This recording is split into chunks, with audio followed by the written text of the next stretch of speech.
कल की पुराण और गरुड़ पुराण में ऐसी बातें लिखी गई हैं जो आपके रोंगटे खड़े कर सकती हैं। कलयुग के अंत की दृष्टि केवल कल्पना करने से ही मनुष्य का मन भय और आश्चर्य से भर सकता है। यह युग इतना भयावह होगा कि यह आपके दिल को झकझोर कर रख देगा। लेकिन यह कोई काल्पनिक कहानी नहीं, बल्कि हकीकत है। इन पवित्र ग्रंथों में लिखी गई बातें हमें आने वाले समय की भयंकर सच्चाई से अवगत कराती हैं। आज हम इन्हीं के बारे में विस्तार से जानेंगे और आपको बताएंगे। हमारा निवेदन है कि इस जानकारी को अंत तक पढ़ें और हमारे साथ बने रहें। कलयुग के अंत की कहानी को जानने से पहले आइए कुछ उन पहलुओं को समझते हैं जो सृष्टि के इस चक्र को समझने में महत्वपूर्ण हैं। सबसे पहले हम उस कहानी को जानेंगे जो इन ग्रंथों में वर्णित है। इसके बाद हम आपको वे सभी मनोरंजक और भयावह दृश्य बताएंगे जो कलयुग के अंत में घटित होंगे। तो हमारे साथ बने रहें, क्योंकि यह यात्रा न केवल ज्ञानवर्धक होगी बल्कि आपको गहराई से सोचने पर भी मजबूर करेगी। हिंदू शास्त्रों में कलयुग की आयु 4,32,000 वर्ष मानी गई है। यह विवरण भागवत पुराण, विष्णु पुराण, लिंग पुराण और गरुड़ पुराण वश में मिलता है। कलयुग की शुरुआत महाभारत युद्ध के बाद द्वापर युग के अंत में मानी जाती है। वर्तमान में लगभग 5,000 वर्ष बीत चुके हैं और अभी भी लगभग 4,27,000 वर्ष शेष हैं। इन ग्रंथों में कलयुग के लक्षण, मानव व्यवहार और इसके अंत के संकेतों का वर्णन किया गया है, जो हमें इस युग की चुनौतियों के प्रति सचेत करते हैं। महाभारत के युद्ध की समाप्ति के पश्चात जब धर्मराज युधिष्ठिर हस्तिनापुर के सिंहासन पर आसीन हुए, उनके मन में सृष्टि के भविष्य को लेकर अनेक प्रश्न और चिंताएं उत्पन्न हुई। द्वापर युग अब समाप्ति की ओर था और कलयुग के आगमन के संकेत स्पष्ट रूप से दिखाई देने लगे थे। युधिष्ठिर को यह भय सता रहा था कि आने वाले युग में मानव जीवन का स्वरूप क्या होगा, धर्म की स्थिति क्या रहेगी और सत्य का क्या हश्र होगा। इस चिंता का समाधान पाने के लिए उन्होंने अपने चारों भाइयों भीम, अर्जुन, नकुल और सहदेव के साथ भगवान श्री कृष्ण से परामर्श करने का निश्चय किया। युधिष्ठिर ने अपने भाइयों को बुलाया। अर्जुन, जो हमेशा युद्ध के लिए तत्पर रहते थे, ने चिंतित स्वर में पूछा, हे बड़े भ्राता, आप इतने व्याकुल क्यों हैं? क्या किसी शत्रु ने हस्तिनापुर पर आक्रमण करने का दुस्साहस किया है? यदि ऐसा है तो आप आज्ञा दीजिए, मैं अभी जाकर उसका नाश कर दूंगा। युधिष्ठिर ने गहरी सांस लेते हुए कहा, हे अर्जुन, मैं तुम्हारे पराक्रम से भली भांति परिचित हूं। इस पृथ्वी पर कोई भी शत्रु इतना साहसी नहीं कि हस्तिनापुर पर आक्रमण का विचार भी करे। मेरी चिंता किसी बाहरी शत्रु से नहीं बल्कि कलयुग के आगमन से है। मुझे यह भय सता रहा है कि आने वाले समय में मानव समाज किस दिशा में जाएगा, धर्म और सत्य की क्या स्थिति होगी। भीम, जो अपने बड़े भाई की हर चिंता में सहभागी होते थे, बोले, हे भैया, आपकी चिंता हमारे मन में भी भय और अनिश्चितता उत्पन्न कर रही है। कृपया हमें बताइए कि कौन सा संकट हमारे सामने है। युधिष्ठिर ने गंभीर स्वर में उत्तर दिया, हे भीम, तुम ठीक कहते हो। एक भयंकर संकट आने वाला है। मैं कल युग के प्रभावों के बारे में सोचकर चिंतित हूं। इसलिए मैंने निश्चय किया है कि हमें द्वारिकाधीश श्री कृष्ण के पास जाना चाहिए। केवल वही हमें इस चिंता से मुक्ति दिला सकते हैं। सभी पांडवों ने युधिष्ठिर की बात से सहमति जताई। अर्जुन ने कहा, आप सत्य कह रहे हैं भैया। श्री कृष्ण ही इस समय सबसे ज्ञानी और भविष्य दृष्टा हैं। हमें उनके पास जाना चाहिए। भीम ने भी उत्साहपूर्वक कहा, हे धर्मराज, मैं आपके साथ हूं। हम सब द्वारिका चलकर श्री कृष्ण से परामर्श करेंगे। इस प्रकार सभी पांडव द्वारिका की ओर प्रस्थान करने लगे। द्वारिका की पवित्र नगरी में पहुंचकर पांडवों का भगवान श्री कृष्ण ने हार्दिक स्वागत किया। युधिष्ठिर ने उनके चरणों में प्रणाम करते हुए कहा, हे केशव, आपको बारंबार नमस्कार। आप तो अंतर्जनानी हैं। द्वापर युग अब समाप्त होने वाला है और कल युग के संकेत दिखाई दे रहे हैं। मैं यह जानना चाहता हूं कि कल युग में मानव का स्वभाव और आचरण कैसा होगा, वह किन कर्मों में लिप्त होगा और मोक्ष प्राप्ति के लिए उसे क्या करना होगा। श्री कृष्ण ने मुस्कुराते हुए कहा, हे धर्मराज, आपकी जिज्ञासा उचित है। कलयुग के प्रभावों को समझना अत्यंत महत्वपूर्ण है, किंतु इसका उत्तर मैं आपको सीधे नहीं दे सकता। इसके लिए आपको और आपके भाइयों को कुछ विशेष अनुभव प्राप्त करने होंगे। युधिष्ठिर ने उत्सुकता से पूछा, हे माधव, आप जिस प्रकार की परीक्षा की बात कर रहे हैं, उसके लिए हमें क्या करना होगा? श्री कृष्ण ने कहा, हे महाराज, आपको और आपके चारों भाइयों को अलग अलग दिशाओं में स्थित घने और रहस्यमय वनों में जाना होगा। वहां आपको कुछ विचित्र और अद्भुत दृश्य दिखाई देंगे। उन अनुभवों को मेरे पास लौटकर साझा करें, तब मैं आपको कलयुग के प्रभावों के बारे में विस्तार से बताऊंगा।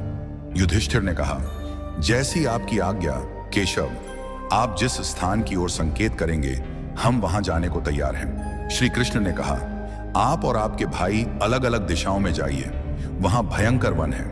उनमें कोई असामान्य घटना दिखे तो उसे मेरे पास लौटकर बताइए। मैं आपको कलयुग का रहस्य समझाऊंगा।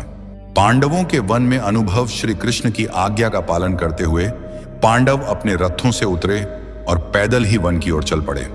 वन का वातावरण शांत किंतु रहस्यमय था। पांडव अलग अलग दिशाओं में गए ताकि अधिक से अधिक अनुभव प्राप्त कर सकें। युधिष्ठिर का अनुभव। युधिष्ठिर को एक घने वन में एक विचित्र दृश्य दिखा। उन्होंने एक विशालकाय हाथी देखा जिसके 2 सूंड थे। यह हाथी अपनी दोनों सूंडों से वन के पेड़ों को उखाड़ रहा था, मानो उसकी शक्ति अतुलनीय हो। युधिष्ठिर आश्चर्यचकित हो गए और सोचने लगे कि यह दृश्य क्या संकेत देता है। अर्जुन का अनुभव। अर्जुन एक शांत और सुंदर वन में पहुंचे जहां पक्षियों की मधुर चहचहाहट गूंज रही थी। वहां उन्होंने एक विशाल पक्षी देखा जिसके पंखों पर वेदों की रचाएं लिखी थीं, किंतु यह पक्षी मृत जीवों का मांस खा रहा था। अर्जुन ने सोचा, यह कैसा विरोधाभास है।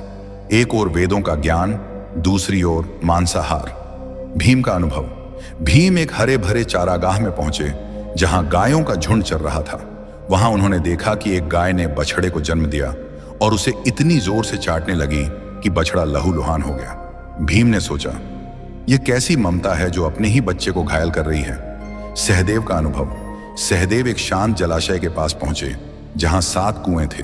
6 कुओं में पानी भरा था, किंतु सबसे गहरा बीच वाला कुआं पूरी तरह सूखा था।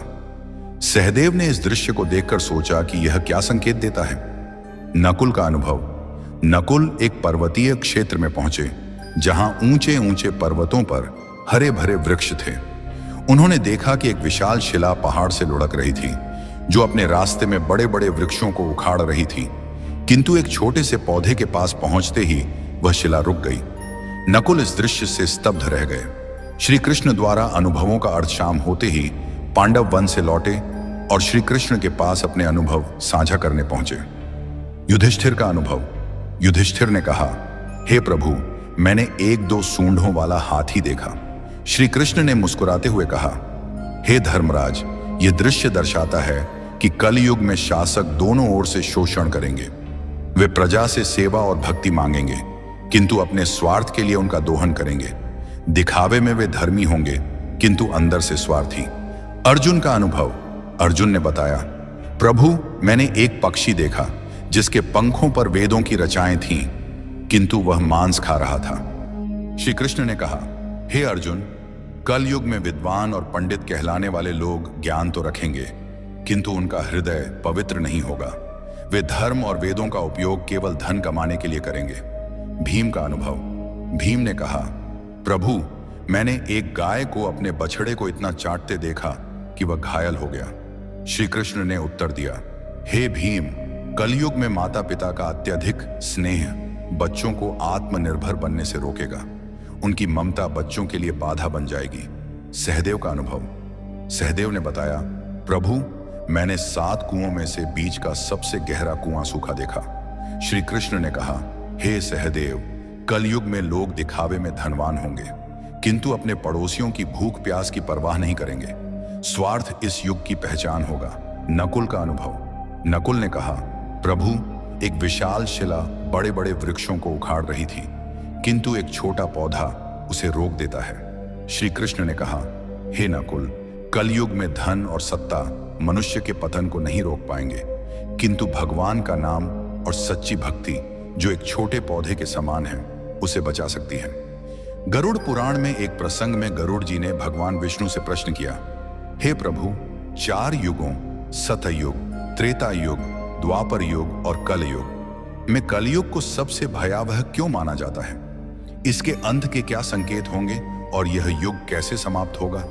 भगवान विष्णु ने उत्तर दिया, हे गरुड़, कलयुग में अधर्म, स्वार्थ और पाप का बोलबाला होगा। इसके अंत के समय कुछ विशेष संकेत प्रकट होंगे जो सृष्टि के विनाश की ओर इशारा करेंगे। आइए इन 5 प्रमुख संकेतों को एक एक करके विस्तार से समझते हैं। 1. मानव आयु का ह्रास। कल युग के अंत में मानव जीवन की आयु अत्यंत कम होकर मात्र 20 वर्ष रह जाएगी। लोग 12 वर्ष की आयु में ही वृद्धावस्था के लक्षण दिखाने लगेंगे। उनके बाल सफेद हो जाएंगे, चेहरों पर झुर्रियां पड़ जाएंगी और शरीर कमजोर व रोगग्रस्त हो जाएगा। यह शारीरिक पतन मानव की जीवन शैली और नैतिकता के ह्रास का परिणाम होगा। लोग अस्वास्थ्यकर भोजन, अनियमित दिनचर्या और तनावग्रस्त जीवन जीने के कारण शारीरिक और मानसिक रूप से कमजोर हो जाएंगे। स्त्रियां 8 से 9 वर्ष की अल्पायु में ही संतान को जन्म देने लगेंगी, लेकिन उनकी शारीरिक स्थिति इतनी कमजोर होगी कि वे बच्चों का पालन पोषण ठीक से नहीं कर पाएंगी। बच्चे कुपोषण और कमजोरी के शिकार होंगे, जिससे समाज में अस्वस्थ और कमजोर पीढ़ियां उत्पन्न होंगी। इस कारण पारिवारिक और सामाजिक संरचना पूरी तरह चरमरा जाएगी। लोग अपनी भौतिक आवश्यकताओं की पूर्ति में इतने व्यस्त रहेंगे कि परिवार और रिश्तों के प्रति उदासीन हो जाएंगे। यह संकेत कलयुग के उस दौर को दर्शाता है जहां मानव की शारीरिक और मानसिक शक्ति का पूर्ण ह्रास हो जाएगा। समाज में अव्यवस्था, अशांति और अराजकता का बोलबाला होगा। लोग एक दूसरे के प्रति प्रेम और विश्वास खो देंगे और स्वार्थ ही जीवन का आधार बन जाएगा। यह स्थिति हमें चेतावनी देती है कि शारीरिक और मानसिक स्वास्थ्य को बनाए रखने के लिए संतुलित जीवन शैली और नैतिकता का पालन आवश्यक है। 2. पतिव्रता स्त्रियों का लोभ। कलयुग के अंत में नैतिकता और धर्म का इतना ह्रास हो जाएगा कि पतिव्रता स्त्रियां लगभग लुप्त हो जाएंगी। एक स्त्री कई पुरुषों के साथ संबंध स्थापित करेगी, जो सामाजिक और नैतिक पतन का स्पष्ट संकेत होगा। लोग धार्मिक कार्यों जैसे पूजा पाठ, श्राद्ध, अंतिम संस्कार और विवाह जैसे संस्कारों को पूरी तरह त्याग देंगे। जल की कमी के कारण लोग स्नान करना बंद कर देंगे, जिससे शारीरिक और आध्यात्मिक शुद्धता नष्ट हो जाएगी।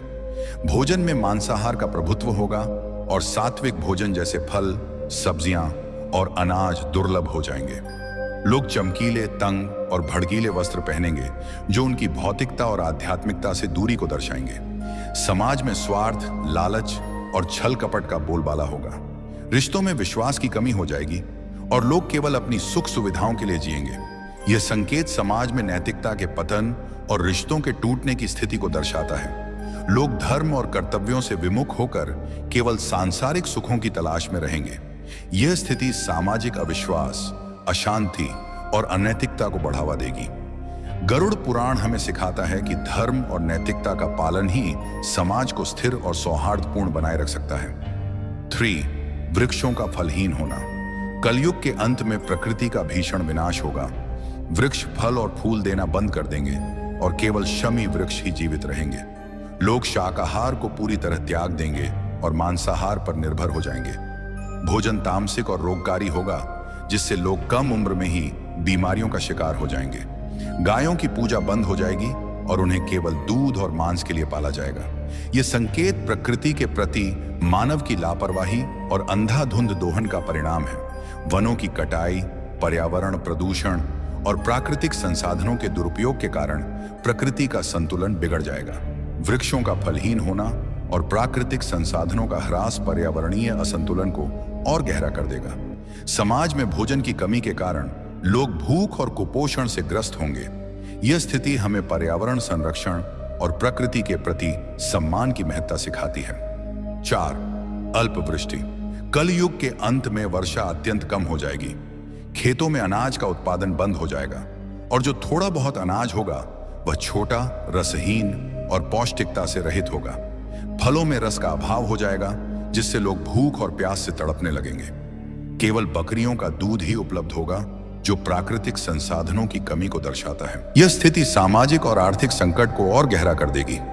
लोग जीवन की मूलभूत आवश्यकताओं जैसे भोजन और जल के लिए संघर्ष करेंगे। खेती और कृषि कार्य पूरी तरह ठप हो जाएंगे, जिससे समाज में भुखमरी, अशांति और हिंसा बढ़ेगी। यह संकेत पर्यावरणीय विनाश और मानव की लापरवाही का परिणाम है, जो हमें प्रकृति के संरक्षण और संतुलित जीवन की आवश्यकता की याद दिलाता है। कलयुग के अंत का सबसे भयावह संकेत होगा 7 सूर्यों का उदय। भगवान विष्णु सूर्य की किरणों में विराजमान होकर पृथ्वी का सारा जल सोख लेंगे। 7 सूर्यों की तीव्र गर्मी से संपूर्ण सृष्टि जलकर राख हो जाएगी। इसके बाद भगवान विष्णु रुद्र रूप में मेघ उत्पन्न करेंगे, जो 100 वर्षों तक निरंतर भयंकर वर्षा करेंगे। यह वर्षा सृष्टि को जलमग्न कर देगी और संपूर्ण संसार का अंत हो जाएगा। यह प्रलय सृष्टि के चक्र का एक हिस्सा है, जो संहार के बाद नई शुरुआत की ओर ले जाता है। जब पाप और अधर्म अपनी चरम सीमा पर पहुंच जाएंगे, तब सृष्टि का अंत अनिवार्य हो जाएगा। यह संकेत हमें सिखाता है कि सृष्टि का प्रत्येक चक्र एक नई शुरुआत का मार्ग प्रशस्त करता है, और धर्म का पालन ही हमें इस चक्र में सकारात्मक योगदान देने के लिए प्रेरित करता है। भगवान विष्णु ने गरुड़ जी से कहा, यह विनाश केवल अंत नहीं, बल्कि एक नई सृष्टि की शुरुआत है। जब यह सृष्टि नष्ट हो जाएगी, तब परमात्मा अपनी इच्छा से एक नई, शुद्ध और पवित्र सृष्टि की रचना करेंगे। इस नई सृष्टि में धर्म, सत्य और आध्यात्मिकता का पुनरुत्थान होगा। केवल वे जीव इस नई सृष्टि में स्थान पाएंगे जिन्होंने धर्म और सत्य का पालन किया होगा। यह संदेश हमें प्रेरित करता है कि कठिन परिस्थितियों में भी सच्चाई और धर्म का मार्ग अपनाकर हम अपने जीवन को सार्थक बना सकते हैं।